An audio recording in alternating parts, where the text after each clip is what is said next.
humans! This is Brandon with episode 54 of Not a Robot Podcast's DC Comics Review Show, the world's greatest podcast about the world's greatest heroes.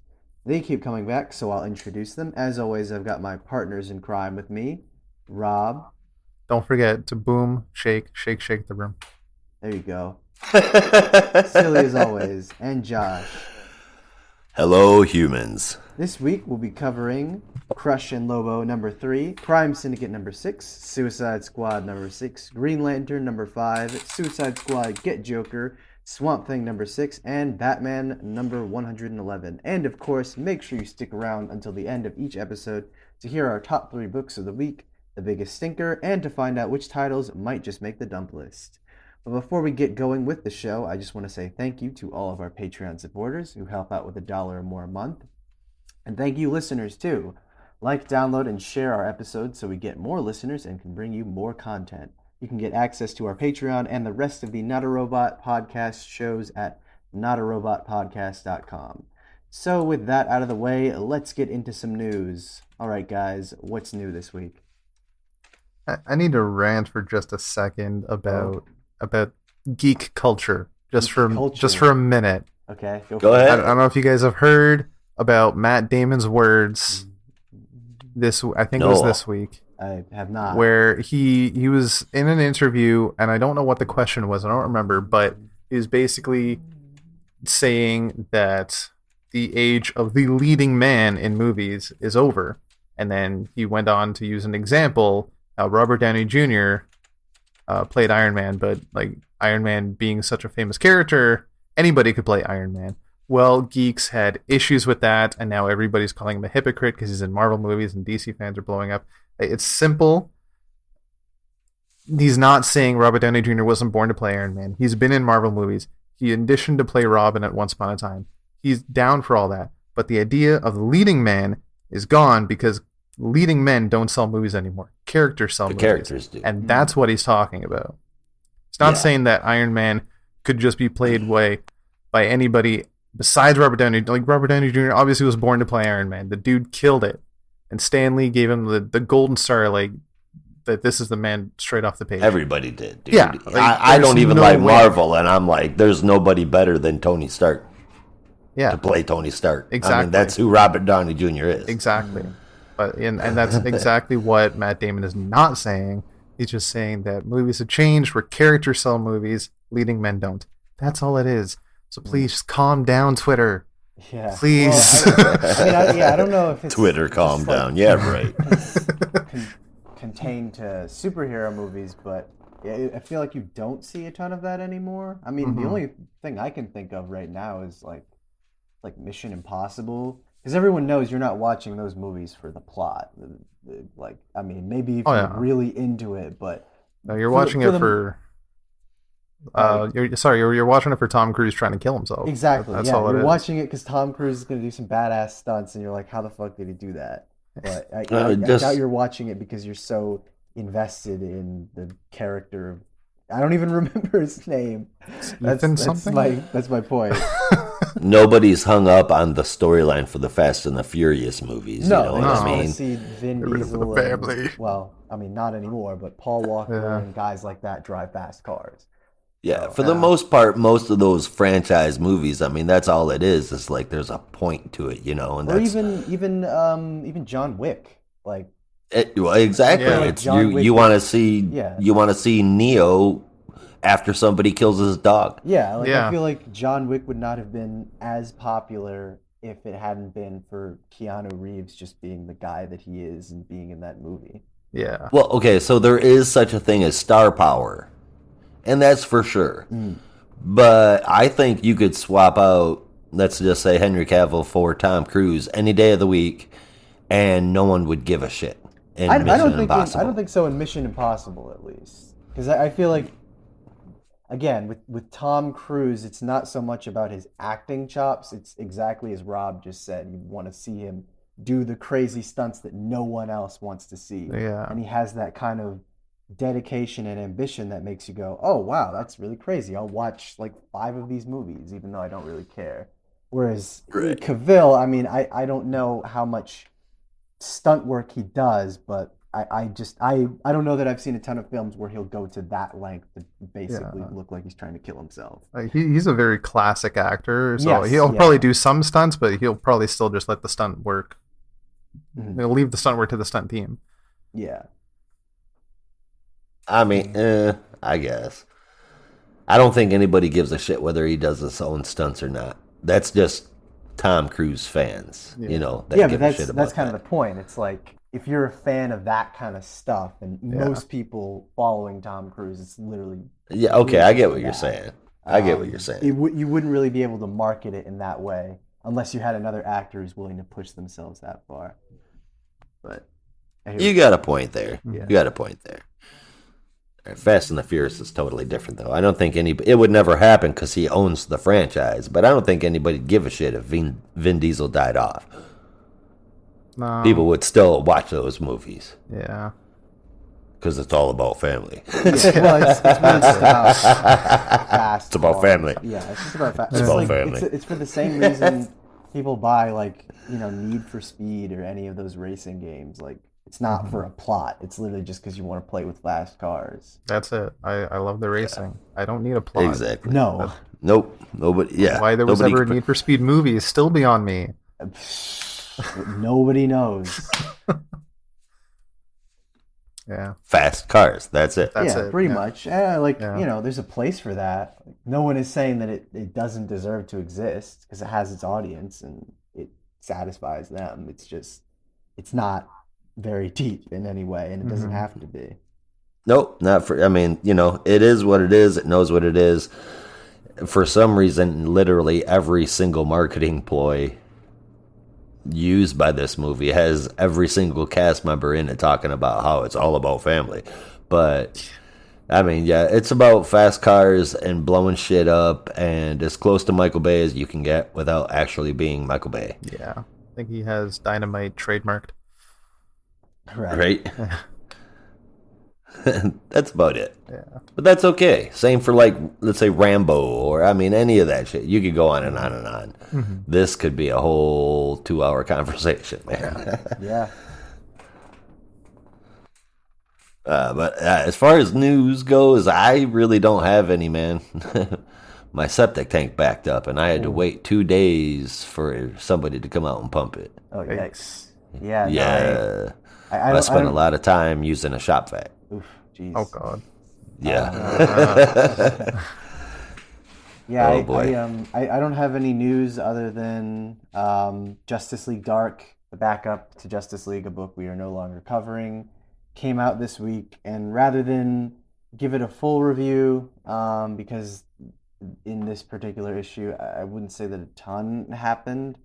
I just kind of wanted to mention that, it's out and it's worth your time if you're still reading Justice League and still really want to know what happened with the Justice League Dark. Basically, the gist is, Elnara Rajchu and Randir Singh are continuing their story from the last one, and he finally gets freed, and then we cut to Atlantis, and shenanigans are happening there, and the Justice League Dark are trying to hold them off, and that's pretty much it. It's only 10 pages, Yeah. so not a ton He's of- been locked in that psychic mind, in that psychic prison since he was a child. That's Yeah. like the only other noteworthy thing, man. It was really good. And V is keeping the story intriguing, and the art is awesome.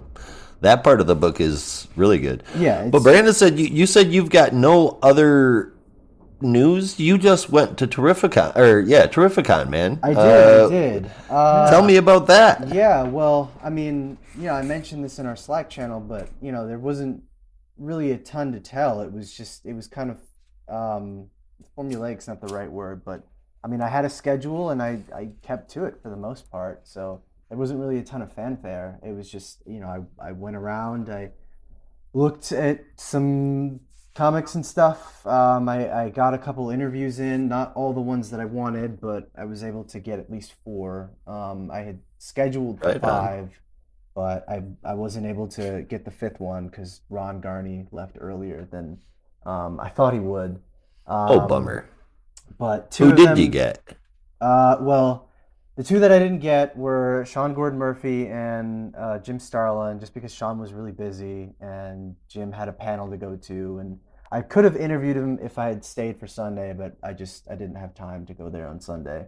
But I That's did get Pete Tomasi, Klaus Janson, Dan Jurgens, and Donnie Cates, and I hell yeah. yeah, Sweet. and I can send you guys the audio if you'd like, but full disclosure, the interviews that I kind of thought I was going to do versus the interviews I actually ended up doing are very different, almost completely different, because I had kind of planned to go and, ask some general questions about, I don't know, stuff they were working on or whatever, but like I got there and I saw the lines and I was just like, I don't really feel like asking questions about that stuff. It was kind of boring to me.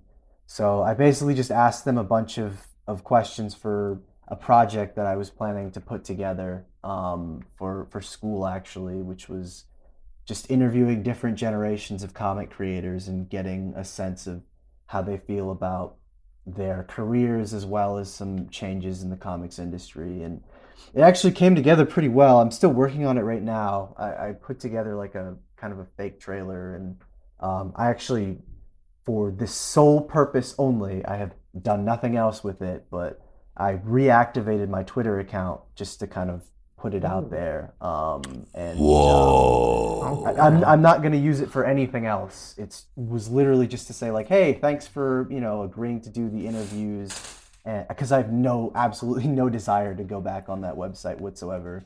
And I didn't follow anyone. Like, if you look up my account, it has 0 followers, and I'm following 0 people. It was literally just so I could be like, here's the trailer, just so I wasn't lying to you. And thanks, like I tagged them, thanks for agreeing to do the interviews and everything else. And that is the only thing I plan to use it for. But other than that, it was it was pretty nice. And yeah, I mean, that's about. I don't know if you had any other questions. I'm that you got some really cool creators to talk to you about, to give you advice for, projects like that, and that's really really cool. I'm looking forward to hearing it, man. Yeah, I'm working on it right now. It's gonna take a while, just because there's a lot of editing. Because basically, what I have to do is just rewatch every single interview that I did and take the parts that I think are good and take the parts that I don't think are good and cut those out and then edit them in a way that's cohesive, that tells a story. So that'll take some time, probably, I don't know, the rest of this week, if not the rest of next week. It'll be a full project, but it should be fun, and I mean, it was a lot busier than I thought it was going to be, that's for sure. I think I was expecting, just because of the pandemic and everything, that it was going to be a smaller amount of people, but it was pretty packed. So that kind of hindered how much I could actually interview a lot of people, just because there wasn't a ton of time. But I mean, I got pretty much 10-minute interviews out of all of them, with the exception of Dan Jurgens, just because he had to leave early. So I think I only got about 6 minutes or so. But yeah, that's pretty much it. Oh man, I look forward to being able to hear it and share it. That would be cool too. Yeah. Hearing them offer that kind of advice, I mean, that's something I'm sure a lot of people could use to hear. Yeah, and yeah, I think it'll be a really cool. I think it'll be a really cool project. I don't know. We'll have to see how it all turns out in the end, but I'm looking forward to seeing how that works out too, man. yeah, and pretty much everyone was nice about the interview, and yeah, that's about it. Sweet. Anything new in your neck of the woods, Rob? Not really.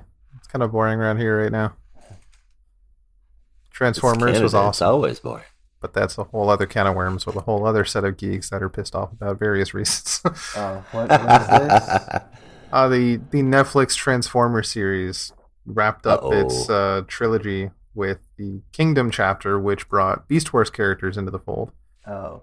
And if you're a 90s Transformers fan, you watched Beast Wars and you loved it for the character work that the voice actors put in amongst the CGI animation that was revolutionary at the time, and it was bloody Transformers.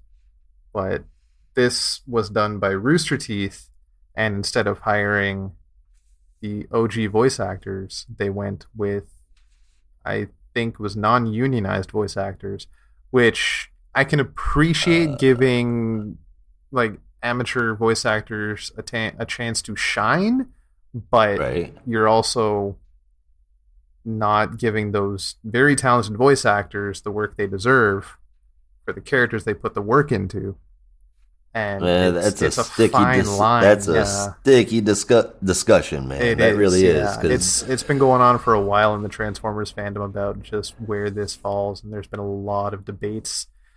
And I think, at least for the G1 Transformers, the voices weren't bad. They weren't even far off from the original voice actors. But the Beast Wars ones, my God, it's just horrible.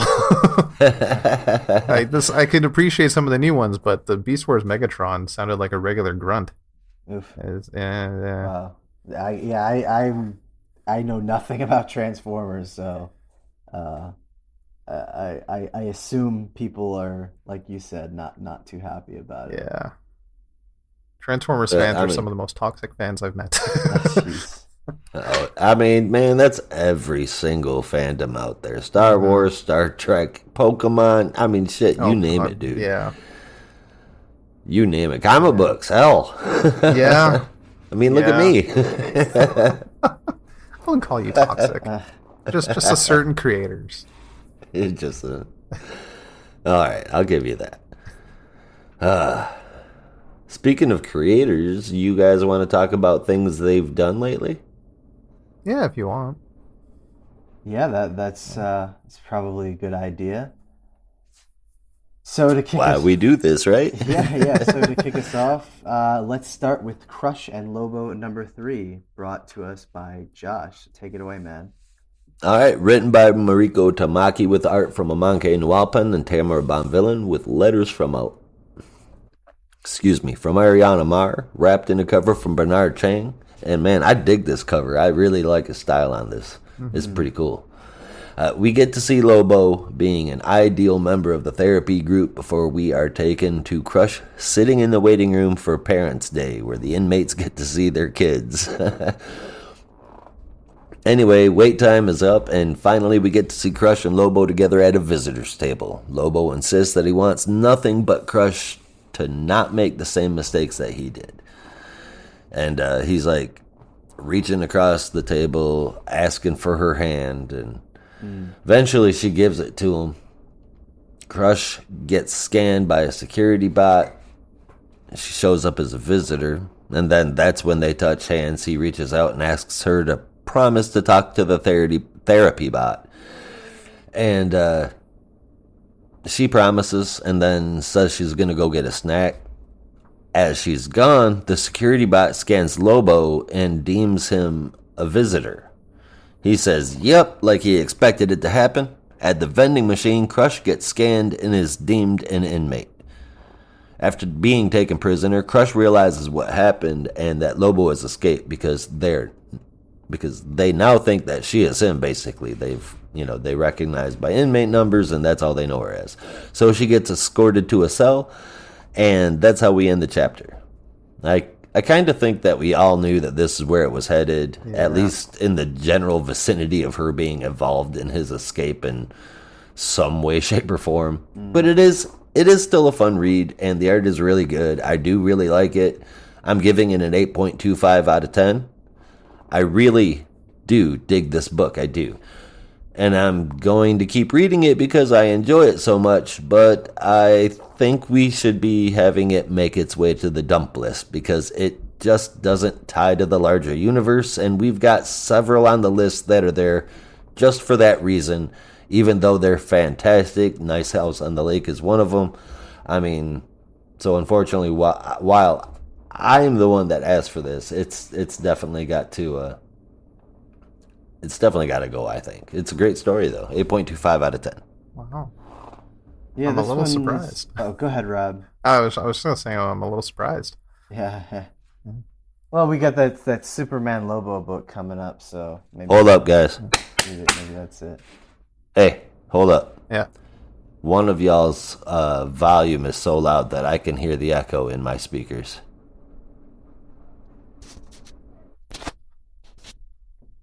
I can hear my voice talking back to me. How's that? I don't think it's me. Well, I'm just... Okay, is it... Mine is All right, like it's better. half audio. Yeah, right sorry, now. that might have been me. Okay. All right, cool. I keep forgetting I turn it up sometimes when I'm doing other things. Yeah. No, mine was at like I turned it down just in case. It was at like half audio. Sorry, Rob, what were you Alright. gonna say? I think you were talking.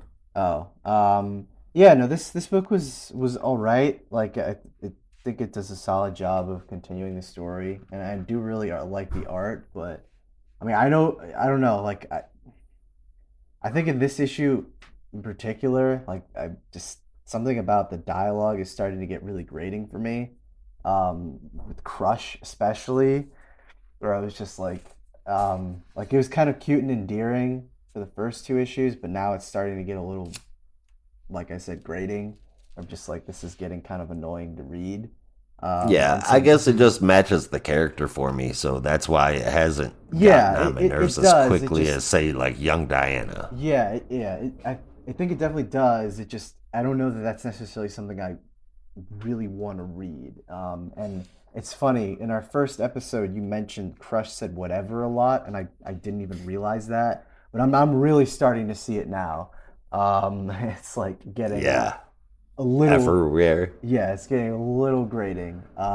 So like I said, it did a fine job of continuing the story. It's just, I think, in terms of how some of the characters speak, it's just getting a little frustrating to read. So I ended up giving this one a 7.5 out of 10. This said, I think Lobo has done fantastic, and I think the way he's drawn is fantastic. Oh yeah, Let me just Lobo put that looks out awesome. Yeah, I this, mean, this as was Awesome as you definitely can make a bounty hunter look, I guess. like Space Bounty Hunter. You can make Yeah. him look as awesome as you want, and it'll always look awesome. Uh, You, like Space all dolphins. the guns and Shush. pouches you want. yeah, exactly. Yeah, this was definitely one of the weaker issues so far, in my opinion. Mm. I really enjoyed the background story of the Mantis people. That was Oh yeah, that was a funny. I'm not gonna say nice ending, but it was Yeah. it was a funny ending. Yeah, it's I was gonna say it's a twist we kind of saw coming, Mm. and Lobo was bound to escape. Otherwise, where's this book going? It sucks that Crush is in prison, but the plot's gonna drive it along. Yeah, it was 7.5 for me as well. It's just one of the weaker ones so far, but I think it can get stronger as it goes on. Yeah, I hope so, but Hopefully. we'll see. I guess when we get to our dump list, whether or not we'll continue with this book. But moving right along, we have our next book, Crime Syndicate number 6, the end of this miniseries. So I'm gonna let Rob wrap this story up for us. All right. So this is from writer Andy Schmidt with art by Kieran McCowan and Brian Hitch on the back half, with inks from Dexter Vines and colors by Steve Olive and Alex Sinclair doing the backup, with letters from Rob Lee. So Ultraman and Ultra Girl, I guess, I don't think she really even got a name, are deep in combat as the staff from the Luthor Corp satellite jet down to Earth. Atomica and Owlman land together, and Owlman, ever the planner, does not have a plan for this. What he says is they need Emerald Knight and Superwoman. Those two, however, landed somewhere else. Superwoman is trying to get Emerald Knight to join the Syndicate, but Thal is keeping him on the light side. Until Superwoman rips the ring off Emerald Knight's finger and the finger with it. This gives John some clarity, and when he calls the ring back, it tears through Thal, killing him. John knows who he is now. He and Superwoman head to the Ultra fight, where Atomica sees no other choice as Ultra Girl is getting the upper hand on Ultraman. Atomica shrinks down and squashes Ultra Girl's brain. Ultraman is distraught, as is Luthor, who cared for Ultra Girl like family. Some backstory there we're never going to see. Yeah.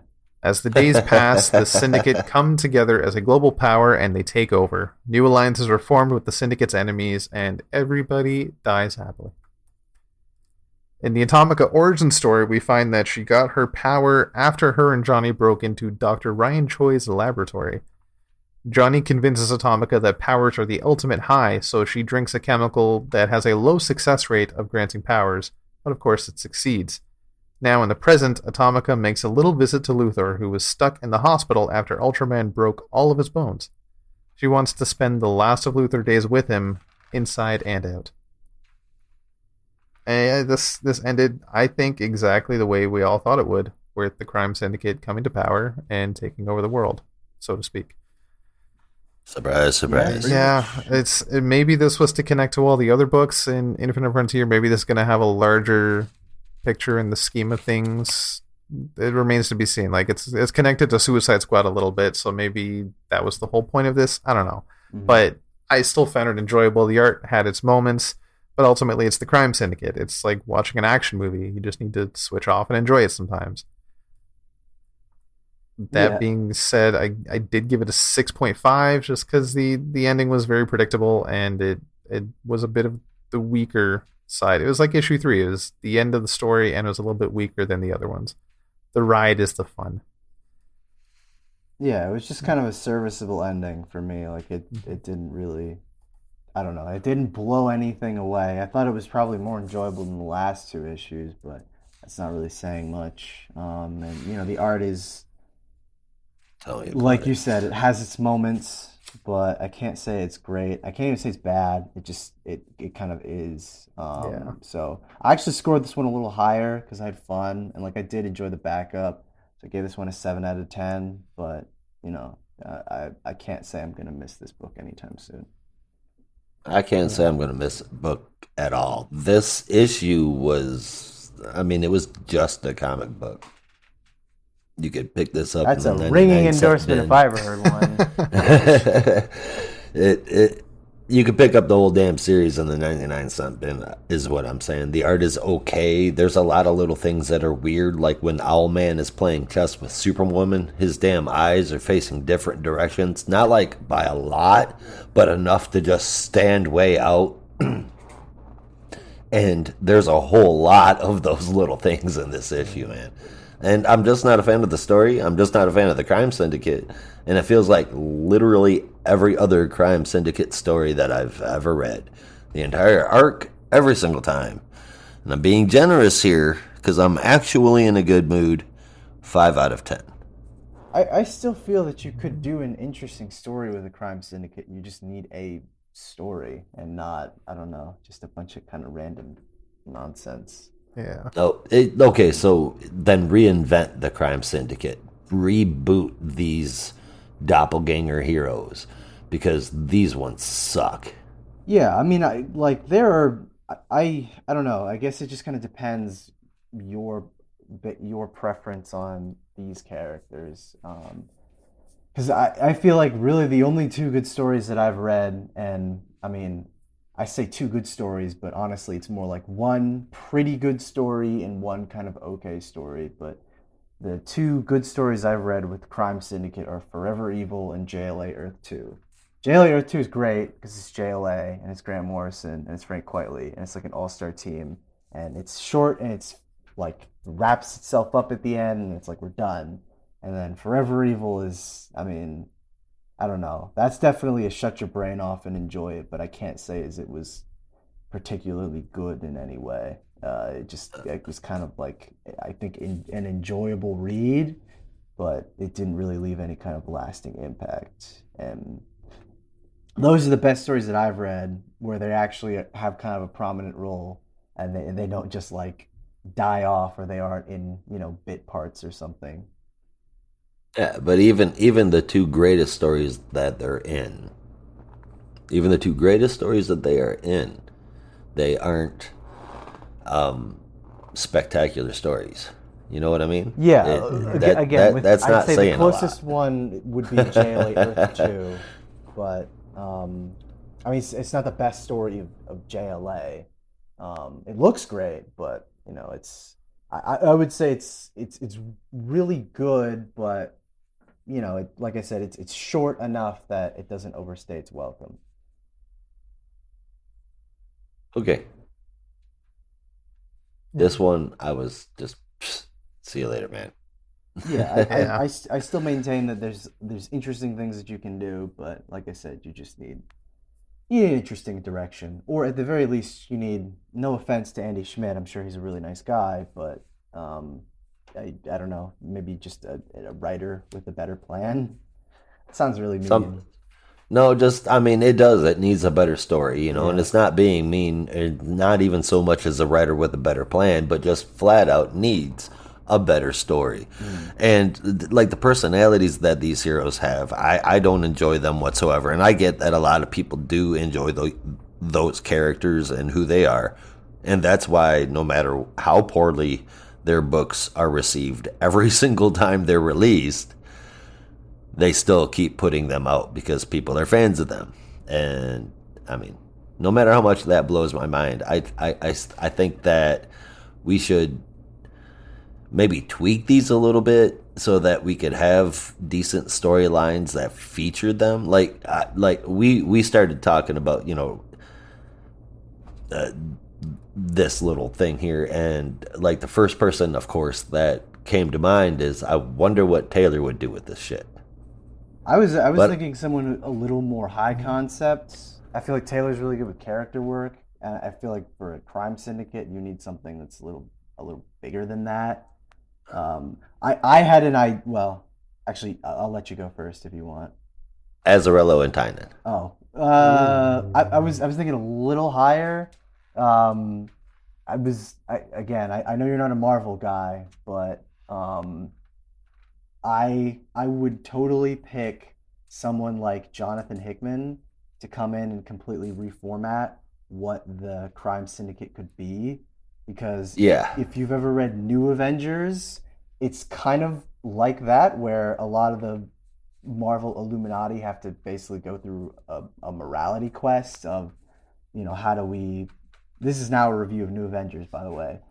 Yeah, basically how they destroy planets so as to try and prevent the destruction of the universe, and it brings up a lot of ethical questions on what kind of moral high ground do you even have to make a decision like that of whether or not you destroy a planet. And I feel like under a writer like that, under that kind of direction, you could do something really interesting with the crime syndicate, but you need someone that can come in with a certain aesthetic and not just like, I just want to write them doing evil stuff for 6 issues and explain their Yeah. origins or whatever. But Redefining it would be great. yes, yeah, I think that's the only thing that would really make it sell, yeah. like to people other than diehard fans. Exactly, Yeah. exactly. But we're not quite done with, well, I don't know that I would call them evil characters yet, but characters with, let's not say the best moral high ground, with the exception of a couple, as we'll be moving on to our next title, Suicide Squad #6. This issue was brought to Is where we were right again. yes, right again, yeah, really called, but I feel like this one was pretty obvious. I don't care where I'm taking Most it. people called it, but yes, yeah, we got it right on the money. But anyway, this issue was brought to us by Robbie Thompson, with art from Eduardo Pansica and Julio Ferreira, with additional art from Dexter Soy, colors from Alex Sinclair, and letters from Wes Abbott. So after completing a job in Ann Arbor, Michigan, capturing the capturing the villain known as Night Terror, the Suicide Squad return to Bel Rev, where Night Terror is quickly given some kind of autopsy, and Amanda Waller sets them up for their next mission, which is recovering Bloodsport from Earth 3. Bloodsport has been doing some reconnaissance work on Earth 3 and has finally delivered to Amanda exactly what she wanted, a world that can be saved. So she sends the Suicide Squad on a bit of a recovery mission to get Bloodsport back and find out a little bit more about Earth 3. The squad shares some banter and questions about Red X and all the other things that they had been recently discussing in the previous issues before being completely ambushed by none other than Ultraman. So there's a little connection to Crime Syndicate.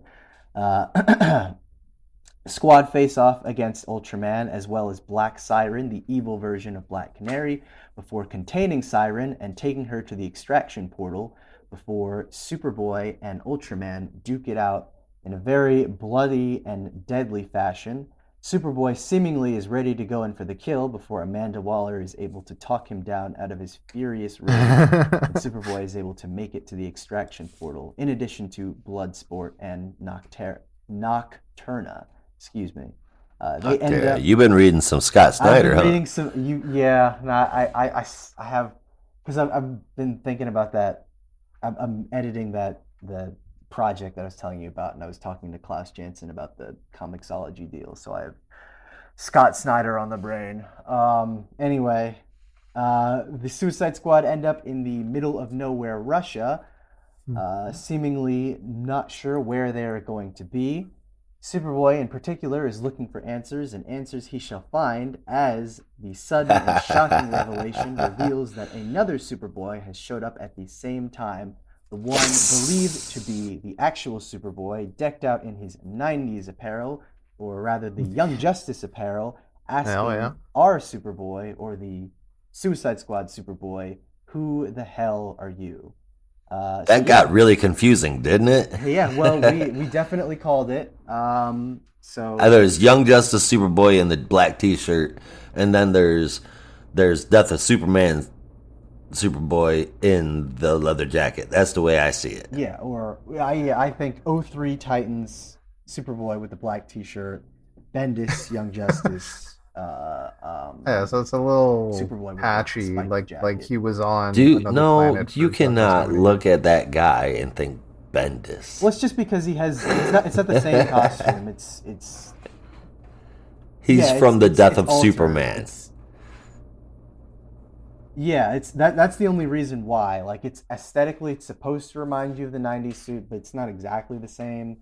So they have those spikes, and like he has like patches on his kneecaps and everything, and that's really the reason why. And plus, that's where he's been most recently. So, but in any case, yeah, we it should have been pretty obvious, but yeah, two Superboys. The one on the Suicide Squad is almost certainly a clone, and well, then both of them are actually. Well, I've seen some theories saying that he's a clone of the clone. Oh, yeah. Superboy is a clone. I've seen some theories saying that he's Match, who is like basically Bizarro is to Superman as Match is to Superboy. I feel like Ultraman kind of spilled the beans on that, saying that he could see inside of him and that he was just like multiple copies of clones or whatever it was. I mean, he didn't say exactly those words by any stretch, but yeah, my guess is I don't think it's Match. I mean, it could be, but my guess is just Amanda Waller either stumbled onto some files from Project Cadmus or somehow got a sample of Superboy's DNA and has spent the past however many months cloning Superboys until she got a successful version. And that's the one that's on the Suicide Squad, because we see in the cover to the Suicide Squad annual that Superboy is like looking up at like a million different clones. So it's clearly someone is cloning a bunch of different versions of Superboy, and my guess is Amanda Waller had a hand in that. But yeah, other than that, it's a solid enough issue. I mean, oh yeah, it's keeping me entertained. Yeah, it's definitely entertaining. It's I don't know. I don't really have anything else to say other than that. I think the art's pretty cool. I feel like it's definitely going to affect a major thing in the DC universe as far as the two Superboys goes. Well, at the very least, I you consider can explain where Connor has been. Our Connor, right? The YJ Connor. But yeah, I guess we'll see. But yeah, it's just kind of a solid issue, and like I didn't really have anything else to say other than that. It's kind of continuing the story, so I gave it a 7.75 out of 10. I thought it was good. I liked the story. I liked the art. 7.5. It's a fun read. Like I said, it's keeping me entertained, man. Yeah. Not super huge important, but it's fun. Yeah, it's very enjoyable, and I appreciated them kind of highlighting I don't want to say the later side of Amanda Waller, but where she kind of doesn't like the fact that she has to do all this, but she does it because it needs to be done. And she's not a total bitch. She's a bitch for work. Which is exactly what you want when you're trying to take over a world. Or Right. control a world. Exactly, yeah. Save a world. I don't know. Something to do with control Worlds. 3. Yeah. Yeah. This is an 8 out of 10 for me. I'm just so excited there's 2 Yeah. Superboys. Well, we're finally getting some Saw that answers. leather jacket, my jaw Yeah, dropped. finally, Yeah. I admit I wasn't expecting them to drop that so soon. I knew we had the annual coming, but I didn't realize it was gonna bring in the other Superboy. So that was cool. Oh yeah. Mhm. All right, next up we have Green Lantern number 5, and as per usual, I will let the resident Green Lantern fan and also Green Lantern of 2814, Rob, take this issue. Which reminds me, my Instagram account kind of bugged me. There's a guy on there, if I haven't said before, named Rob2814, which is a name I wanted, but it's taken, so I had to do Rob2814.2. I figured that makes sense. John Stewart? I'm John. I think that's point. Yeah. And well, Guy Gardner was first, Yeah, I guess technically. but John's more important. I'm gonna piss off a lot of lanterns. I guess I don't know. It's very weird. Like I know Hal technically got the ring first, but it was supposed to go to Guy as the backup, but it didn't. 'Cause he was in like a coma or something, so it went to John. So I think that's why he's point 2, and then Guy is point 3, Rayner's point 4, Simon Baz is point 5, and Jessica's point 6. But I could have totally screwed that up. So if I did, yell at me on Twitter. I won't see it.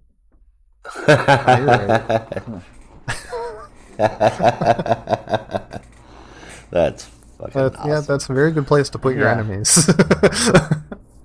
Anyway, so this is from writer Jeffrey Thorne with art by Tom Rainey, Marco Santucci, and Andy McDonald, with colors from Michael Atiyeh and letters from Rob Lee. Kelly and her gauntlet have arrived on New Beauregard just in time for Sinestro to wake up from a night of fun. Kelly blows up Sinestro's tower, but Sinestro was ready, as he shields at least himself and his fun companions. The Sinestro Corps show up and all attack, but with the power of the gauntlet, Kelly's holding her own. At one point, she gets blasted away and is found by a hooded yellow lantern who forces fear into Kelly's mind and distracting her, which then subdues her. Simon arrives in United Planet's battlesuit with a Green Lantern logo emblazoned on it, and he fights to save Kelly, but the hooded woman knows Simon and insists he takes Kelly and leaves before other yellows show up. And then she disappears.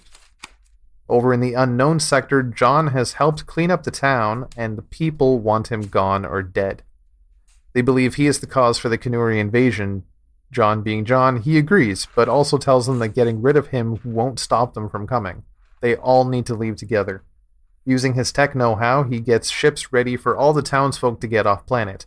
Together they make their way to the Sector House and find a host of lanterns still alive, including Salak and Gnort. Yay. It's a bittersweet reunion, as one lantern blames John for not being there after they lost over 300 lanterns. Again, John being John, he agrees. Just then, they receive a distress call from Kilowog and Hanu, who are under attack from an enemy ship. Now, if it's not... I know who it is. If it's not obvious to some people, I won't say who the hooded lantern is. Well, I think they already kind of gave it away. They've given it away. It's Jessica Cruz. Yeah. Mm-hmm. Hell yeah. Yeah, which that is one of a few changes, kind of, from Future State that I'm seeing this week, which might be a hint of where things are going. And I went back and at the end of her story in Future State Green Lantern #1, she did become a Yellow Lantern, but that was like a year into the future. Yeah, so. Not like weeks later. Now, this was, at least for me, a great issue, but I was really hoping, based on the cover, to see Joe Moline take on a whole host of Yellow Lanterns. I thought that'd be an amazing fight, but maybe another time. Hopefully, yeah. I'm loving the art. I'm loving this book so far. This issue was way up there for me compared to some of the recent ones. This is an 8.75. Wow. Yeah, this is doing the core proud, I think. All right, hey, At least what's left of it. keep in mind with Joe Moline that her ring is not as powerful as regular lanterns. In exchange, I thought it was more powerful. no, it's not as powerful in exchange for being able to recharge itself. Hmm. Yeah.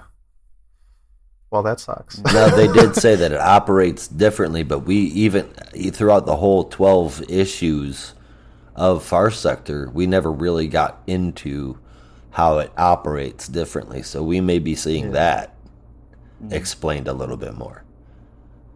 Hopefully. You've seen other Earth Lanterns exhibit different abilities. Like Simon was able to bring his brother-in-law basically back to life with the ring, which was never done before. Right? And that was never explained. Well, Speaking of unexplained, dude, Kelly is mad powerful. yeah. I want I like don't the rest know. of her story for the next 5 years right now. Yeah.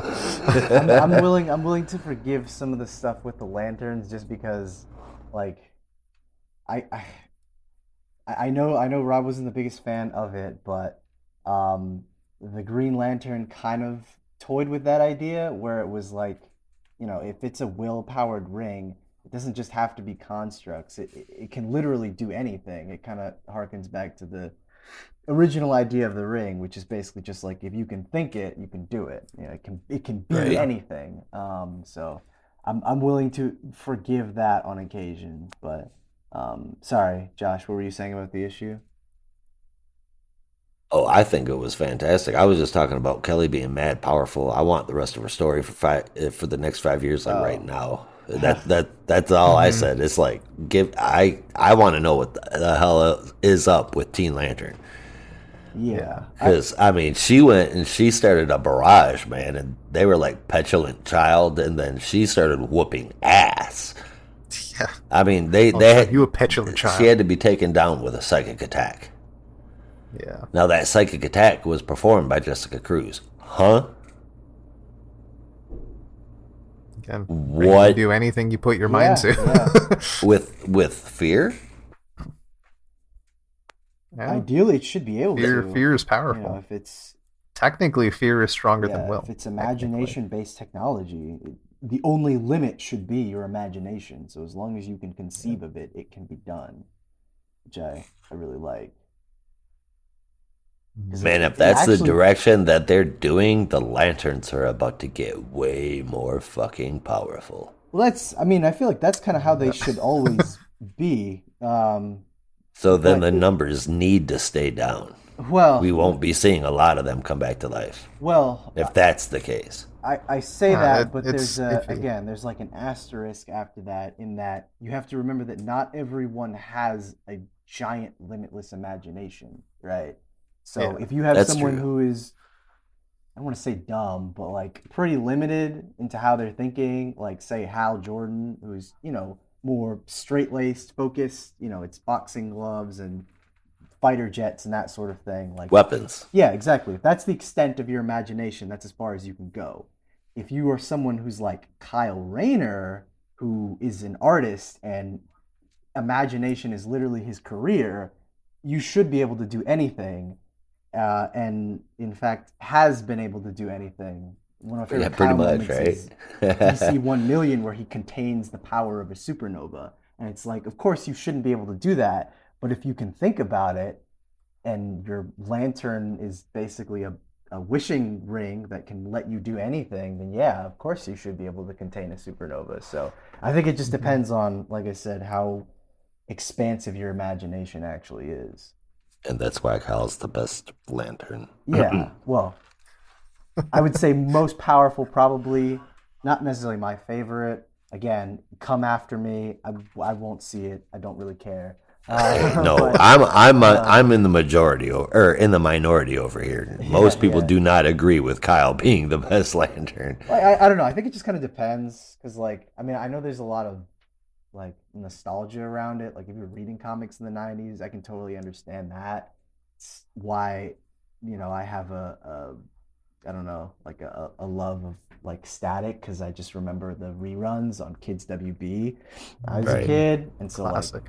that's really personal for me. But again, I don't know. Like if it's someone who's just like I just learned about Kyle Rayner 3 years ago, yeah, they're probably not going to have a super deep attachment to it. I can understand that, but anyway, Yeah, I guess um, so.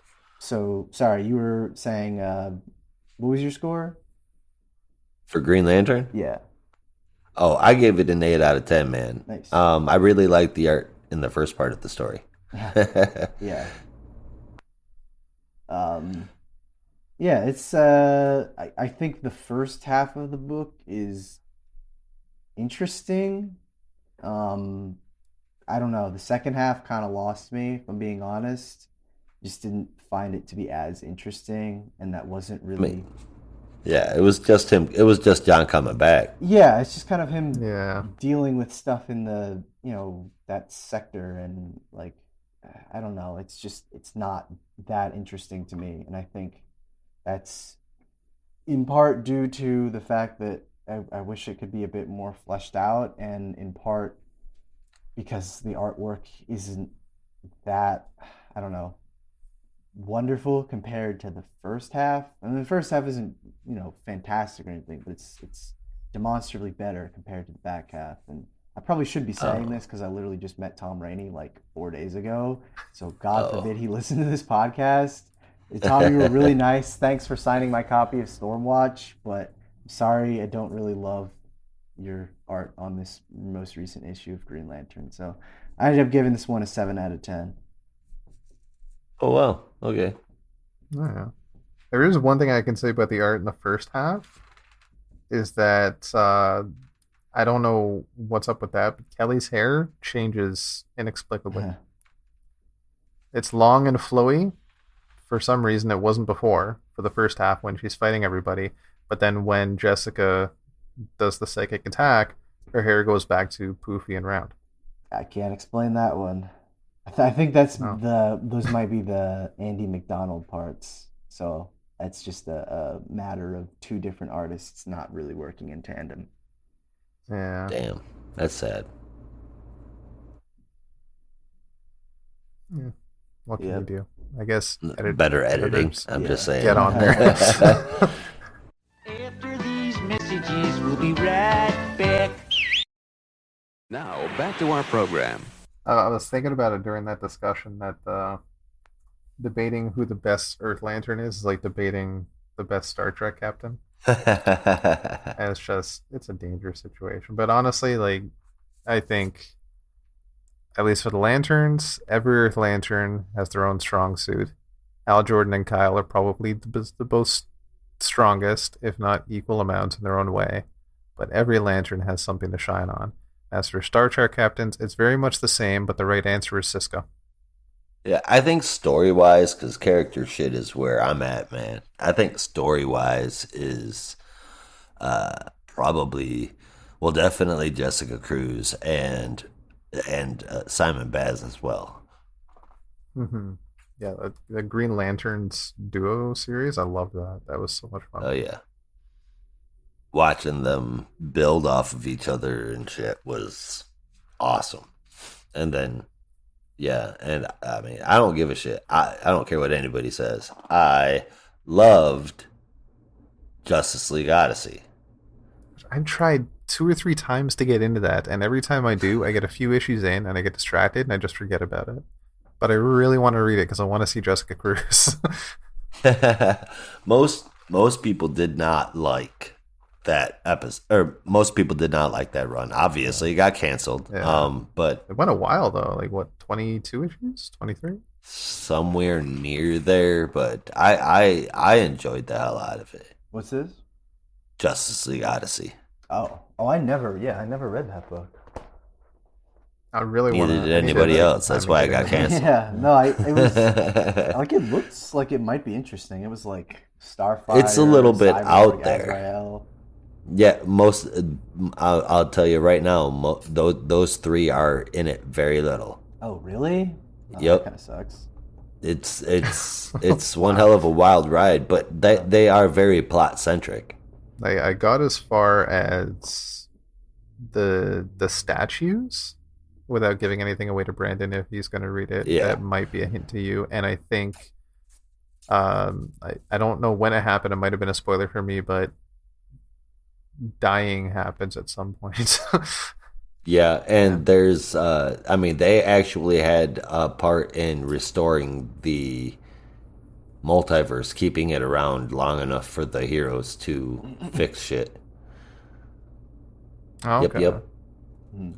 Yeah, no, But in any case, I remember when they like relaunched all the Justice League titles, and that was the one I was just like, nope, I'm skipping it. I think because it was just like it got delayed, and also we've been giving it a lot of Nope. praise, but at the time I saw that Josh Williamson was writing it. I was like, pass. Like I already have Justice League and Justice League Dark. I don't feel like reading this, so. it was weird. It was out there, man, but I thought it was fun. And this is from somebody that doesn't like Josh Williamson at that time. Yeah, You no, know what I mean? I'm willing to go back and give it a shot. Now it looks like it might be fun, but at the time I was just like, yeah, no thanks. as long as you understand it's going to be weird and out there. Yeah, I mean, But I had fun stuff. with it. Yeah. Yep. Cool. All right, are we good to go? I think so. All right. Do we do a countdown or should we just start again? I think we're good. Nobody messed up recording, right? I don't think so. I'm still recording fine. Oh, I'm still good. As far as I know. Cool. Right. And we're back. Hope that wasn't too horrible. Thanks for sticking with Not a Robot. Next up, we have a different book looking outside of the DC universe a little bit, or at least the mainstream DC universe as we've been following it, and that is Suicide Squad Get Joker #1, a Black Label title that I will let Josh tell us all about. You're going to let me tell us all about I'm it? going to let you tell us all about it. Man, thank you, Brandon. My pleasure, sir. Written by Brian Azzarello with art and cover from Alex Maleev and, of course, and Matt Hollingsworth. Letters by Jared K. Fletcher, whose name I don't think I've ever seen before. Jason Todd has been arrested and naturally he gets recruited to the Suicide Squad. Waller recruits him and does so personally. This part takes up a whole bunch of time establishing Jason's state of mind and his reluctance to join Task Force X. But he's been chosen as the leader, and his team consists of Firefly, Silver Banshee, Pebbles, who is a new character that is pretty much Luke Cage from Marvel, a new character named Meow Meow with a nasty mouth, and I don't mean swearing, I mean it's like literally monstrous. There's also Plastique, and I think her whole thing is pretty evident. Wild Dog, who everybody knows, probably mostly from the Arrow TV series. However, this one is a Trump supporter. And Yonder Man. Say that again? Oh, sorry. I didn't know Wild Dog was on Arrow. Maybe that's because I had dropped off of Arrow so early. Yeah. That was like season Everyone 5. was like, "Oh yeah, Wild Dog from Arrow." It's like, what are you talking about? I thought wasn't that the like random comic book? They had Wild Dog in like Cave Carson a little while back with the Young Animal books. So Yep. my exposure to him was there. And then they're like, "No, he was also on the show." I was like, "What the hell are you saying?" When was he Yeah, on like he Arrow? was on the show for a long time, Oh, actually. yeah. He was a major character. Yeah. I had no But, idea. Yeah, I was a mean, that wildly was different their one, though. iteration of Wild Dog. Yeah. It's a very good Wild Dog, in my opinion. Might be one of the He was a graces. better Wild Dog than the real Wild Dog, I'll tell you Yeah. that much. I've never read that mini series, but I think I saw it in like a dollar bin once, and I don't know. It looked a little too corny for me. Yeah, honestly, I've never read the original series either. Mm. You know, I until Arrow, I had never even heard of the dude, and I don't blame you. I had to go back and look, and I couldn't find any at the at the comic book shop. So I went around looking online to see if like you could find anything on eBay, and of course, all you ever get is a goddamn cover. So it didn't look appealing to me whatsoever. No, thank you. Yeah, Not for the no, shipping I was gonna have to pay. It was literally just like guy in hockey mask and t-shirt runs around and Vigilante Jason. exactly. Yeah. Or what's his face from Teenage Mutant Ninja Turtles? Casey Oh, Jones. Casey Jones. Yeah, Casey Jones. There you go. Yeah. That's even better. Except That's Casey, more I like think, probably has more personality than Wild Dog. I think so. At least more enjoyable for sure. Yeah. Also, there was Yonder Man, who looks like a teleporting version of Captain Boomerang. And he says, dude, like a lot. So anyway, they go to meet their man on the inside of Gotham, who turns out to be Toyman. Nobody's really thrilled about that, by the way. But he hooks them up with weapons, and they go out on their mission. That leads them to a bar, but it's a setup. They got out, but barely. Toyman, on the way out, tells Jason that Waller knew that the Joker was working with the Russians, who were the ones that were sitting at the bar. They're paying him to just cause chaos in Gotham. No further explanation offered. Jason gets pissed and calls Waller. He also tells her that the Russians at the bar knew that they were coming, so there's a mole inside of Task Force X. As Waller's on the phone with Jason, she answers the door for the takeout that she ordered. And it's there, but it's being held by the Joker with a few henchmen in tow. Joker beats Waller to, I'm assuming, death. That's what it looked like to me. With a cane, while Jason listens on the other end of the phone. Give me a sec, guys. I'll be right back. All right. So he hangs up the phone to tell the team that the Joker has their bomb box. And immediately after that, Firefly begins to incinerate right in front of them. Whoa. Yeah. Man, I mean, yes. Ultimately, and I know this is something that I complain about a lot, but this was completely inconsequential. Honestly, because, you know, none of this is happening within the regular DC universe. This is totally an Elseworlds kind of story, but I'm enjoying the shit out of this one. And normally I have a problem with those kind of stories just out of relation to how they fit in with the larger DC universe. This is amazing. I mean, holy shit, I really like this. The extra pages of the oversized issue help take the time to not make this feel rushed in any way, with enough happening to stop it feel like it was dragging in any way. And of course, you know, I mean, Alex Maleev's art matches Alarello's narrative every single time. Every single time, man. I gave this an 8.5 out of 10. What did you give it, Rob? I gave it a 9. I was just at the edge of my seat the whole time. It was such a fun ride. And the Joker, I picked up on this, and it might just be because of all the Space Jam 2 controversy going around, but him and his henchmen are dressed up like the Droogs.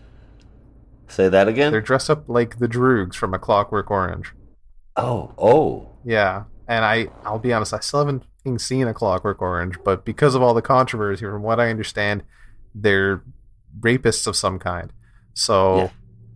if that might be just Azzarello going deep, like, this is the two most horrific things Joker's done to the Bat family. He killed Jason and he raped Barbara. And he's rolled it into one action.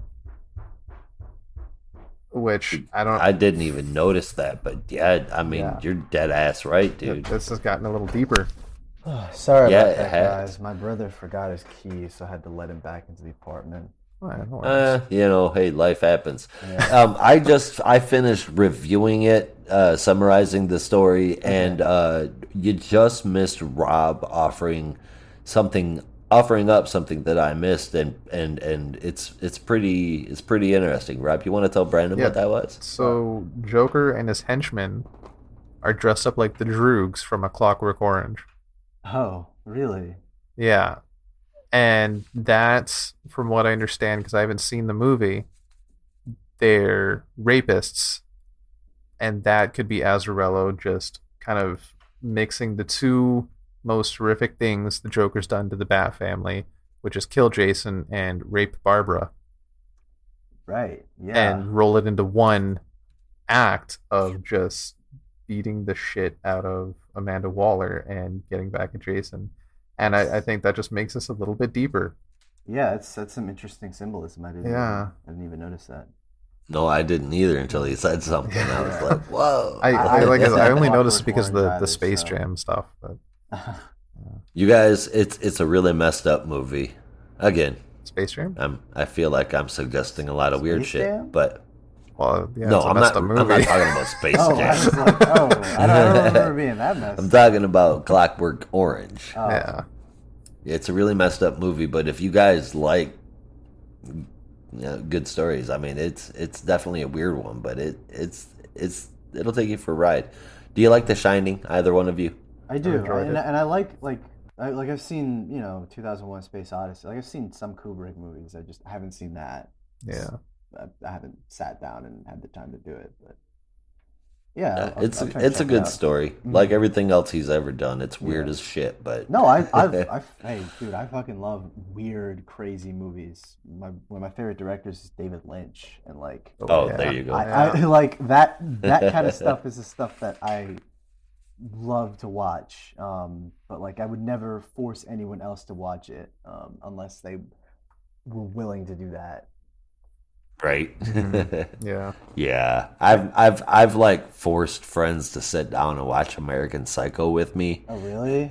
Yeah, and they're like, "This is one of your favorite movies." See, I would be afraid to do that because if I force someone to sit down and watch like Eraserhead, I don't think they'd want to be friends with me anymore.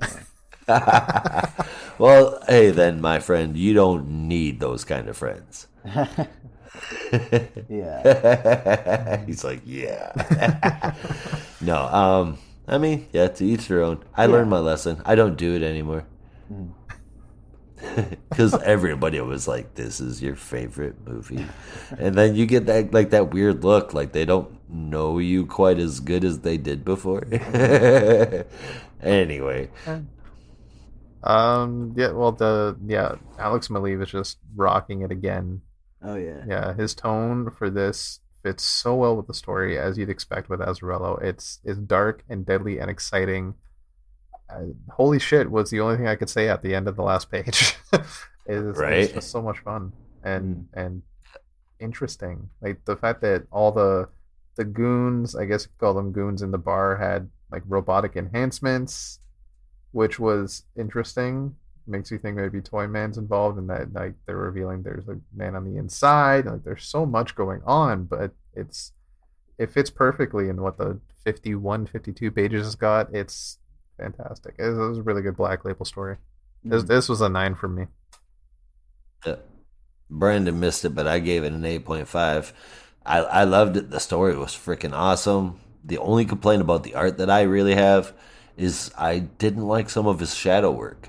Like particularly the shadows of the bars reflecting across people. Like I can respect that he did that because that graphically, I mean, it shows me how much detail he was putting into it, how much attention he was giving it.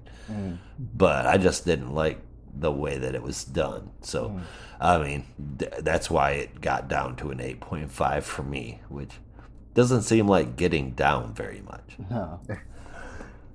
No, not really. Yeah, this was a really solid setup, I think. I think it took a little bit for it to really hook me, because I was still like, we start with Jason in jail and everything, and that's a pretty interesting hook, but I was still kind of waiting for it to really just get to the point where I'm like, ooh, okay, I'm in. And for me, that didn't really click until the squad is kind of all together and they finally get into the Toy Man's junkyard. Now I was like, okay, I'm invested in this. And Yeah. Alex From the Maleev- moment. Oh yeah, go ahead. For it. No, sorry, go for it. Oh no! All I was gonna say, like when I saw Firefly burn up, I'm like, okay, what's gonna happen now? Oh yeah, no, it's a hell of an ending too. And yeah, I was like as per usual, Alex Maleev is really great, and it's interesting seeing him work with Brian Azzarello. I think he does a pretty good job with that.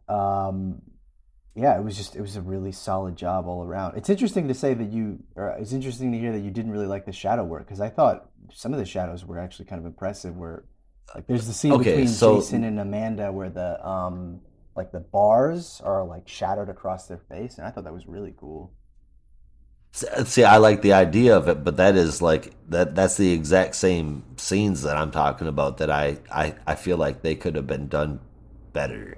Fair Like enough. I can see Maleev doing a much better job, but at the same time, it shows me how much attention he was given. He didn't leave it off. I just wish he would have done it a different way. Yeah, I can see how it kind of looks like they have like tire treads on their faces or something, but Yeah. yeah. I didn't have a huge problem with it, but I ended up giving it an 8 out of 10. I thought it was just a really solid first issue all around. I still rated it higher than you, and I didn't like the art as much. It was really good, man. I enjoyed it. That said, it is a really good story, but it takes up an awful amount of time, and it's not connected to the larger universe. So I'm nominating this book for the dump list too, and I loved it. This is the second book that I really enjoyed this week that I'm saying we should probably flush. Yeah, I nominated this one for the dump list, not because I thought it was bad or anything, but just because it feels like it's something that I will really enjoy. If we don't have to review it. Yes, on my own, if I can just kind of have something to kind of enjoy on the side and we can, bullshit about it when we do our live streams or whatever, but Yep. it's not something I feel like I really have to go into deep detail about. It's one of those, if you're reading it, and if you're not, check it out, but that's pretty Yep. much it. That's I stopped reviewing Far Sector on this podcast after episode number 2, or after issue number 2, because I wanted to read it and enjoy it rather than Yeah, have to sit there and pick it apart. exactly, and type it out and everything, but Yep. very cool, very cool. All right, on to our next book, The Swamp Thing, number 6. Continuing our story of Levi Kamei. This issue, as per usual, was brought to us by writer Ram V with art from Mike Perkins, colors from Mike Spicer, and letters from Aditya Bidikar. So the Suicide Squad are on the hunt for Levi. And I actually kind of forgot that had happened in the last issue because it felt like it had been a really long time since the last issue. So I kind of had to remind myself what the hell happened. But Yeah. under orders from Prescott Industries, the squad are sent to the jungles of Kaziranga to locate and capture Levi Kamei, who is still putting himself back together after taking care of the bomb in London. The Suicide Squad is split up into different teams to locate different locations where Levi might be, and whoa, that's not how you spell Heatwave. And Heatwave and Heatwave and Parasite are the ones who are lucky enough to stumble upon Levi, or really just Heatwave, as Parasite goes off to feed on his own. All the while, Levi is having flashbacks as he's still kind of communing with the Green and putting himself together, and in particular having flashbacks of times with his brother and times with his father relating to his first journey back to India as a employee at Prescott Industries. Squad are still on the hunt for Levi even after Heatwave attempts to burn Levi after discovering his body, but Levi throws himself over a waterfall. The squad, in particular Peacemaker, is upset with Heatwave for engaging instead of waiting for the squad to catch up and take on Levi themselves, and Peacemaker in particular tells Heatwave to sit it out while they meet at a rendezvous point and come to collect Levi. That's when Levi, after having another flashback to some times with his father, begins to rebuild himself in his swamp-like form as Heatwave waits for the squad's rendezvous point. And it seems that Heatwave in particular has no idea what's about to happen to him. It looks like it's going to be deadly. I don't know. It's not even fair to review this series anymore because like we've been making this joke for like the past 5 issues, and It's like I don't even know what else to say. It's good. It's really really good. Yeah. Mike Perkins is like the perfect fit for a Swamp Thing book. It's shocking to me that he's never done something like this before. It's absolutely Not after seeing it, I gorgeous. can't imagine why he's never done it before. I know it. I just like I don't know. Like, It's like he was seriously, made for it. seriously like Joe Bennett on Immortal Hulk. like Hmm. Robert Downey Jr. with Iron Man. There you go. Yeah, I don't know. I don't have any words. The only thing I have to say is just read the book for yourself. In Yeah, terms of my score, absolutely. I gave it an 8.75. This book is just so good, but I don't want to sound like a broken record because I just say like the same thing every time. So I mean, again, how about we say this? It remains to be the best run in DC Comics. yes, yeah, Mhm. the best. I think the best run of Infinite Frontier right now, outside of probably Batman and I think Action Comics is getting there, but it's not quite there yet. Yeah, I mean, it's 6 issues in, and it's been 6 issues of us not knowing different ways to say how good it is. Exactly. And we can't say that about the last 6 issues of any book Which in is DC Comics. ironic because this book is so like poetic and almost flowery with its words, and it knows exactly how to phrase stuff. And here we are stumbling to find the words to describe this book. It's because Ron V took them all. I know it's because Rob V is a writer, he's not. Yeah. Uh, yeah. What you guys said is literally everything I have written down. I mean, that's what it is, dude. Yeah. I mean, it is what it is. We That's could it. we could break out a thesaurus and start using words like splendid and fabulous. But I mean, yeah. I mean, prose like it's hell. I think I have even called some of his stuff prose like on the show. Yeah, I mean, it's just for me. There's nothing that's touching it right now. The art, the story. Ron V and Perkins are kicking ass. I gave this one an 8.5 out of 10. Yeah, I gave this a 9. Okay, I think it's greater than Cromulent. Cromulent. Yes. There we go. There you go. Found something new. There we go. All right. Hey, real quick though, side thing here.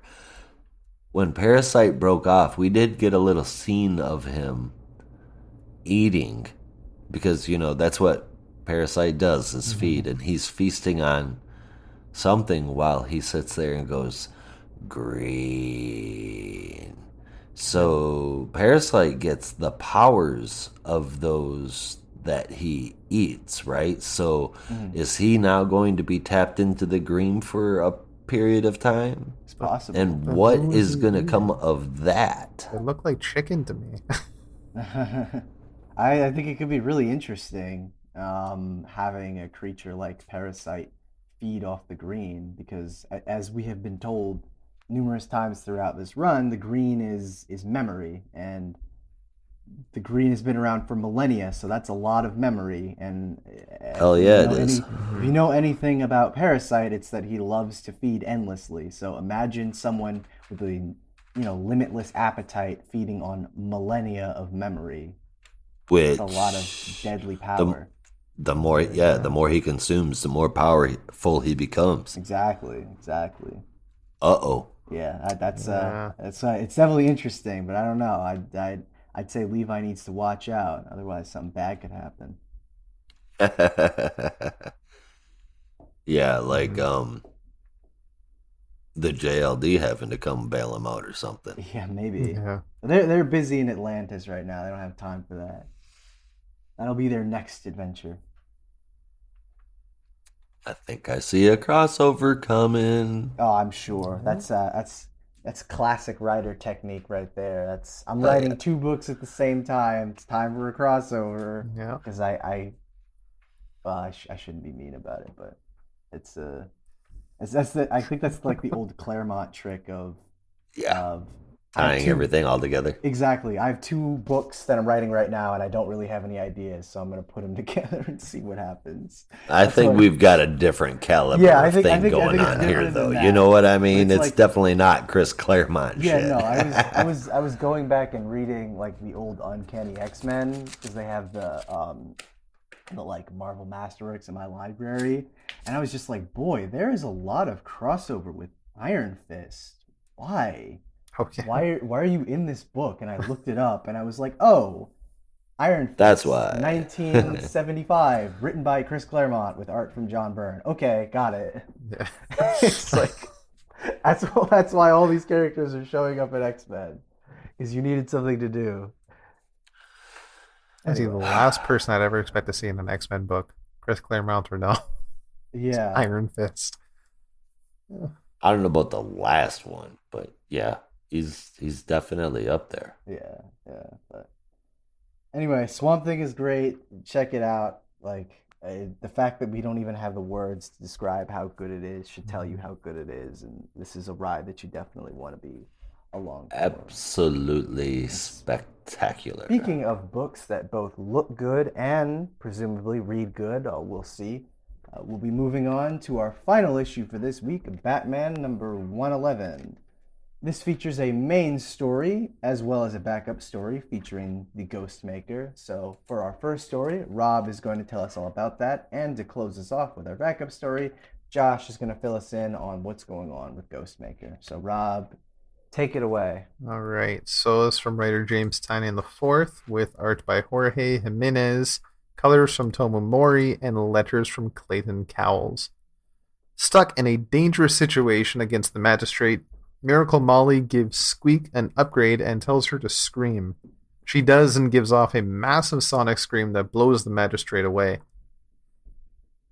Then Breaker, another member of the Insanity Collective, comes to their rescue and takes on Peacekeeper 01 and holds his own fairly well. But Molly and Squeak each take a bullet while they're running away, and after getting to safety, they know they need more help. Enter Batman, Ghostmaker, and Harley Quinn, who begin taking down enforcers. Molly goes to Batman and asks for his help to get everyone to safety, which he agrees to, and the group take off in the Ghost Stream. While in the air, Batman reveals he slipped a tracker onto Peacekeeper 1, and we then go to his location at Arkham Asylum, where Sean Mahoney is playing Messenger Boy for Simon Saint. Saint tells the Scarecrow everything has gone to plan, and they can move to the next phase. However, Scarecrow has other plans. He wants to keep the city in fear and injects Mahoney with the strongest dose of fear toxin he's ever made. Batman was listening in the ceiling the whole time, but Scarecrow knew that and dropped Batman in to give him the next dose. Fear State is going to be so good. I hope so. But it's really looking like it's going to be so much fun. Yeah. I'm guessing this is when Batman gets all drugged up and fights the hallucinations we've seen in the book so far. Oh, that would make sense, yeah. And I think this pretty much confirms that what we all suspected, what anyone who's ever started with a future story and come back to the past has suspected, that we're not going to get that definitive future. We're just going to get the story surrounding the focal point where it could go one way or it could go another way. And in this case, it's going to go another way because clearly we know that in the future state universe, the Magistrate has complete control. It's not Scarecrow going off the handle, and it'll be interesting to see how that plays out. Yeah, that was one of my notes, is that this is another one of the little changes I'm seeing towards what future state becomes. I don't know that. I was sitting there reading it, and even while reading it, I didn't form this opinion while you guys were talking. Sitting there while reading it, I was like, so this is why Scarecrow in the future state stories acted like basically like he cowered below the Magistrate. He had a high up position, but he was scared of them. And I thought that was a bit odd, and I believe I mentioned that back then. And I think that we could be looking at Scarecrow coming up, putting Gotham through fear state just to be squashed by the Magistrate. and maybe even personally by Simon Saint. It's possible, but I think there are a couple changes here that just might be a little hard to fix. That I don't know if it's going to line up with Future State. And like I said, I think it's pretty fair to say that it's not going to be exactly like Future State. We know that, but Yeah.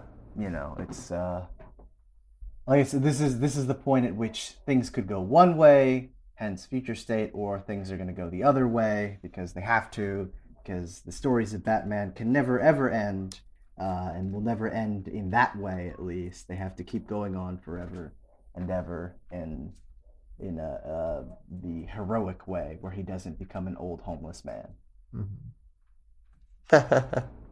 Yeah. Well, maybe in the main title, that's exactly what we're going to get and we're going to stay with. And then we're going to have splinter off titles that don't happen in the regular universe that take part in the other parts of the Omniverse that are regular Batman. Well, we're in all honesty, we're probably just going to stick with our main Batman as he is triumphing over Scarecrow as he is wont to do, and seeing what kind of ramifications that have. But if you're interested in that universe, of course, there's always Future State Gotham, where you can read about those versions of the Future State Gotham if you so please. You just like to rain on my parade, man. Well, it's But, just, I mean, it's like that future is just never definitive, like, or Yeah. definite, like that it just doesn't happen in any kind of, I don't know, any kind of storytelling. Like you're always gonna have a different version. You're not gonna stick with the dark future. Eh. I mean, that future, I said it before, that future could get better. It could get dark for a while, but it could get better. Anyway, man, I think that it was an amazing segue issue into Fear State. And, of course, Tynan is doing a great job. As always, Jimenez is knocking it out of the park. This is literally a steaming pile of yum. I gave it an 8.75 out of 10. Yeah, I agree with you on half of what you said. I thought this was a great segue into Fear State, but kind of a shoddy conclusion to the arc, The Cowardly Lot, which was kind of a problem that I'd had the last time, where we had their Dark Designs. That was Tynan's first arc. And Yeah. that didn't really end. It just led into Joker War, and so it just felt like this giant, never-ending arc, and it was a little bit frustrating. And so I think this did a good job of ramping up what's to come, but I just wish it was a bit more of a satisfying conclusion. So for that, I had to give this issue, even though gorgeous artwork, it was a good job at building, the suspense towards what's coming. I had to give this issue a 7.5 out of 10. Not bad by any means. I wish it was a stronger conclusion. I really did. That's A fair. more satisfying one, at least. I can definitely agree with that. I still gave this a 9.25 because I was just taken away by the art and Yeah, I mean, for you can't not be. for Fear that's State setup, believable. it's fantastic. But you make a really Yeah. good point about it doesn't really conclude anything. No, it's Yeah. it's basic. When you look at it collectively, it's basically 6 issues of setup. It's not really any kind of conclusion, which is Yeah. just Well- a little frustrating. And I've heard, Jesus. I've heard, I have heard a lot of people make that complaint. But if I'm not mistaken, Tynan at the very beginning of this said that his story was going to be spanning quite a bit of time, and that they all were going to tie into one another. It wasn't just going to be story after story. Yeah, I wish in the setup for Future State you could have both a satisfying conclusion to this particular arc as well as setting up what's to come. This just kind of felt like, and we're gonna keep going and going and going. It's like, all right, let me take a breath first. I got you. Yeah. That's funny. All right, so I guess we are on Ghostmaker. And that was written by James Tynan IV with art from Ricardo Ricardo Lopez Ortiz, and Romulo Friardo Jr. with lettering from Clayton Cowles. We are still on Devil Skull Island, my bad. And Ghostmaker is stuck under rubble with Icon freaking out because it doesn't know what to do. Or, not rubble, a little bit more than rubble. It says 90,000 metric tons. That's roughly the size of a small office building. So a bit more than rubble. The next part of the story is a flashback for the weird-looking mummy dude. I do not remember what his name is, and it's not said in the story, so no help there. Anyway, the flashback is, of course, of his run-in with Ghostmaker and how Ghostmaker understood the pain of death more than said weird-looking mummy dude, who happened to spend his whole life studying it. Weird-looking mummy dude, weird story. I'm glad this backup is gone until November. It's just really gotten on my nerves. It's pointless, and I'm sad because they could do so much better with this character, and I'm only good with like 70% of the art. I gave it a 6 out of 10. Yeah, this story I'm actually kind of the opposite. The story has actually kind of grown on me because I was kind of going in with the first story, and it was a little rough, I think. And I didn't really have that much interest in the character of Ghostmaker, to be honest. I found his introduction to be incredibly boring. But with these stories kind of showing what Ghostmaker can be to various different villains, it's actually gotten my interest. And, I think the art has its really cool moments where it feels very kinetic and action-packed, and I don't know. It was actually really doing it for me. So while it was not a great story by any means, it certainly didn't leave me feeling bored or cold or anything. So I actually ended up giving this one a 7.5 out of 10.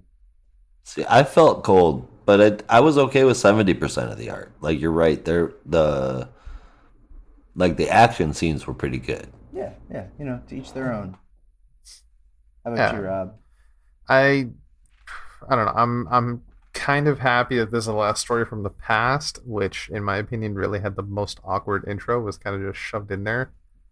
Yeah, right? I'm happy we can finally get to the main story again, which, like, in the first chapter I was enthusiastic about. I thought it was really interesting and excited about it, and then it just slowed the hell down because we kept getting all the backstory of all these villains, and it just took up so much time. I just didn't care that much, and it's like watching Goku power up on Dragon Ball. It's been Ghostmaker walk across this island for 6 months. It's too much. Fair enough. 6 months of charging your Super Saiyan powers. Yeah, this is a 6 out of 10 for me as well. I just hope that the next chapter, whenever we get, November, we get it, is more exciting. Oh, fair enough. Here's my transition. All right, now that that's done, let's break down our top 3 books for this week and a standout moment if you have one. So, Rob, why don't you kick it off? Okay, so top 3, starting number 3, I have Green Lantern. It was enjoyable as hell. I really enjoyed the art. I enjoyed the art for both the front half and the back half, which is more than I can say from previous issues. This one is really bringing it back up for me, and I hope they keep this pace up. Number 2 was Suicide Squad Get Joker.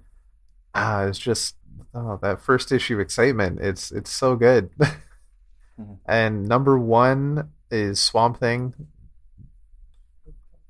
No comment at this point. That's it. Nothing else to say. My favorite moment, there's so many good ones, but for me it was Kelly holding back the Yellow Lanterns. It was just such a sight. Seeing her use those giant constructs of her friends from YJ is just so good. You took my choice number 1. I've got backups. We're good. My top 3 for this week were Swamp Thing at number 1. That should be obvious why. Suicide Squad Get Joker at number 2. And Batman number 111, number 3. Even if I didn't love the ending, it was, like I said, still a solid transition into Fear State. So I'm interested to see where that's going. But my favorite moment has to be in the Swamp Thing, that last splash page of heat wave, smoking a cigar, no idea what's about to happen to him, and Levi just rising out of the water. It's very chilling, and I mean, I don't know. I'm not really feeling too bad for heat wave, honestly. I think it's gonna be pretty satisfying to see what happens to him. Yeah. Okay, so number 3 should be held by Batman or Green Lantern.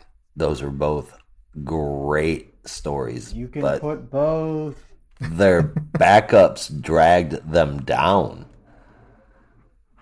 So, my number 3 goes to Crush and Lobo. It beat it out just by a slight margin. Crush and Lobo got 8.25 out of 10. Those other two got 8 because of the backups dragging them down. My number 2 goes to Suicide Squad, Get Joker. That's an amazing story. I know I nominated number 3 and number 2 for the dump list, but that's just because they aren't connected to the major universe. They're just side stories. They're just meant to be read separately. They're meant to be enjoyed. I will endorse them, as we mentioned, the dump list, but those are definitely going there. And number 1 is Swamp Thing. Absolutely magnificent. Yeah, in the words of Stan Lee, enough said. Right? Much more to say about it. Nope, not really, man. Now, for my favorite moment, since I can't choose the entire first part of the Batman issue, I think I'm going to have to go with my second choice and have it be Heatwave sitting there smoldering, being just burn all this shit. Tied with Kelly kicking the living daylights out of the Green Lanterns. Also, that very first page of Batman with the Scarecrow in it, the Scarecrow and the clouds, the smoke in the sky, all of it looked fucking awesome. So I have favorite moments. I'm pulling a Brandon. Yes. You can have mine.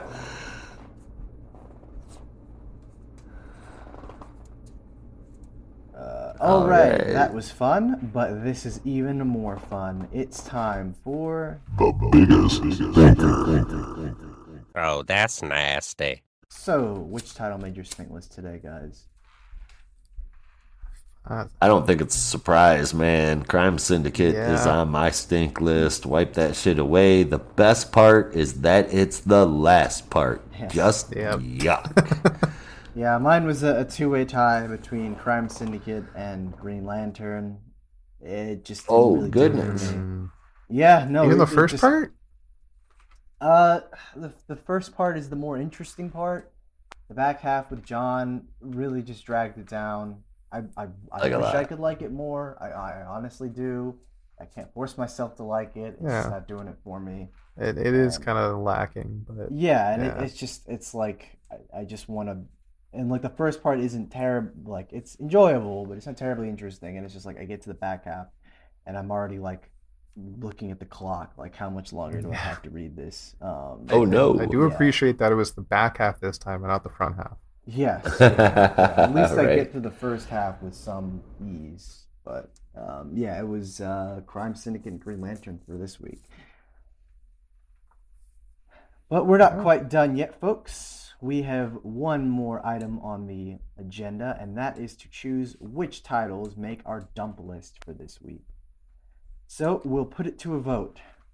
Gentlemen, which title is going to make the dump list?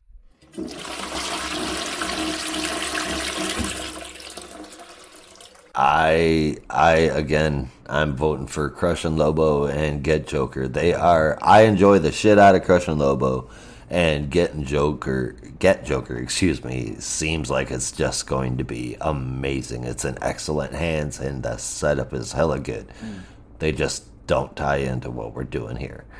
Yeah, I don't know that it's incredibly important. Not that every book needs to be, but it's something that we can kind of enjoy in our own time and doesn't really tie into Infinite Frontier. So Get Joker gets my vote as well. I like Crush and Lobo, I do, but in all honesty, I wouldn't mind putting that one on the dump list as well, even though I think this issue in particular is probably the weakest of the series so far. So I'm right there with you. Get Joker and Crush and Lobo. Sorry, they're good books, but we may not be covering you anymore. How about you, Rob? I don't know. There's not much else to say. Let's just dump Swamp Thing. Oh God! Yeah, right. No, kill you. Out of Canada. You are out of your damn mind, boy. I don't care if we run out of synonyms for fucking awesome. Yeah. But if Swamp Thing's in the dump, he can clean it up, and the planet can be healthy. No, don't make me come to Canada. I will make you come to Canada. Enjoy our food, damn it. I will. Good. Enjoy your food. I've been told that I should try Poutines. Poutine. Well, that too, but Oh yeah. I don't They even only know eat what... two things in Canada, dude. They eat poutines and they drink syrup. That's it. That's all they do. Yes. Oh God. No, I've been told. Wait, I don't even know what it is though. Wait, Rob, what is a Harvey's? Is it like a fast food place? Yes, that's a fast food sorry, joint. that's just a really weird question. I'm sorry for Yeah. bursting out like No, that. because like my friend who goes to U of T Yeah, told me about it. I was like, I don't know what the hell that is. What is that? it's Is good. that like a, You like can is you that like have a it your McDonald's way. or something? It's Like okay. So Hardee's. it's between Five Guys and McDonald's, where Okay, it's okay. it's better burgers, but it's a little faster. Okay. Yeah. Yeah, so Hardee's. Gotcha. Okay, Hardee's. Okay, yeah. okay, that makes Hardee's sense. and Harvey's. Yeah, they flame grill it right in front of you, and you can put your toppings on. The burgers Oh, are really good. Kind of cool. Yeah, the poutines are pretty awesome as well. They got some nice ones. Yep, Yeah, I love poutines. Harvey's. I've yet to meet somebody that doesn't like I've yet Harvey's. to try poutine, but Oh man. You need to try a poutine. I know, it's I know. better than any celebrity that's ever come out of Canada. damn, Wait, I'm what, telling you, Jim dude. Carrey? It's not harsh. I'm telling you how amazing. man. Like Poutines are better Like- than Jim Carrey. oh, That's how much I love Mike poutines. Myers?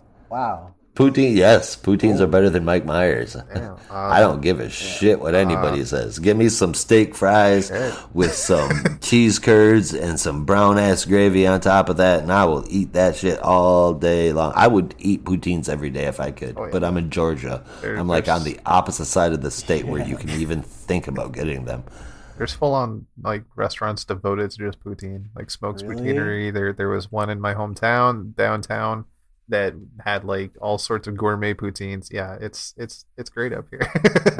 But if you're gonna have Yeah, poutine that- for the first time, you have to have authentic Quebec poutine. Okay. Massive, it's original, and it's delicious. My favorite poutine that, and granted, I've never been to Quebec, but my favorite poutine that I've ever had, I actually found at a poutine truck underneath a bridge. No shit. It was like full on taco truck kind of setup deal, man. But holy shit, it was good. So good. It's versatile. Even making your own homemade poutine, some people say no, that's blasphemy because it's not legit. No, it's still good. Oh yeah, we made some. I've made them for my family. They think that shit's amazing. Yeah, I feel like it'd be fun to make. It is. Yeah. Yeah. You just need like I prefer to use steak fries. Oh, okay. That's my personal preference. Usually they don't use steak fries. All right. After all this hype, I gotta try it. I gotta get my ass up to Canada sometime soon. Yeah. Yeah. Definitely. Even though it's Cheese curds and gravy, man. right Yeah. across the border at Niagara, you can get one right there. Yeah. All right, Yo. so my nomination, yeah.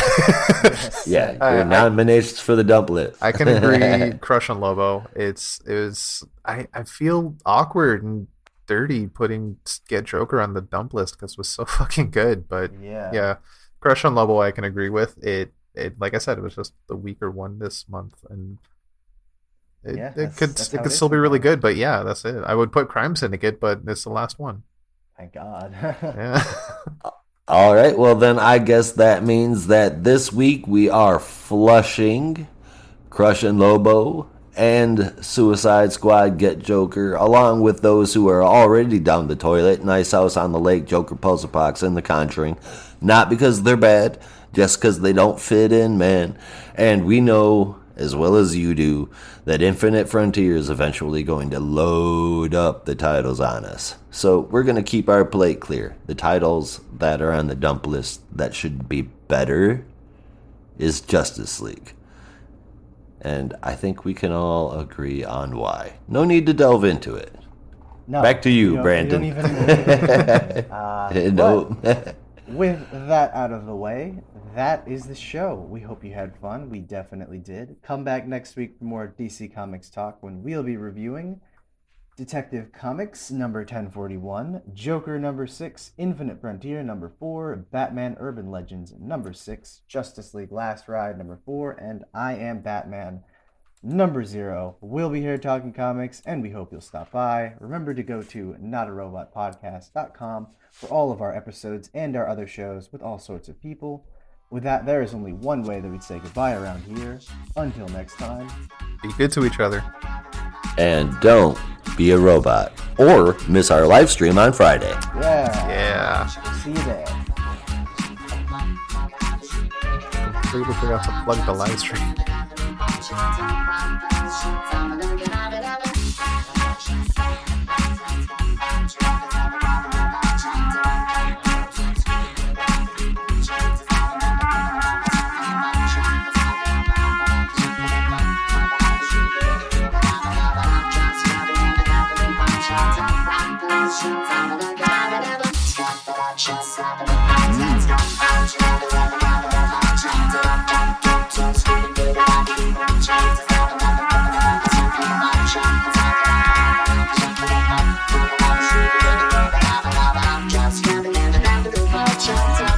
Just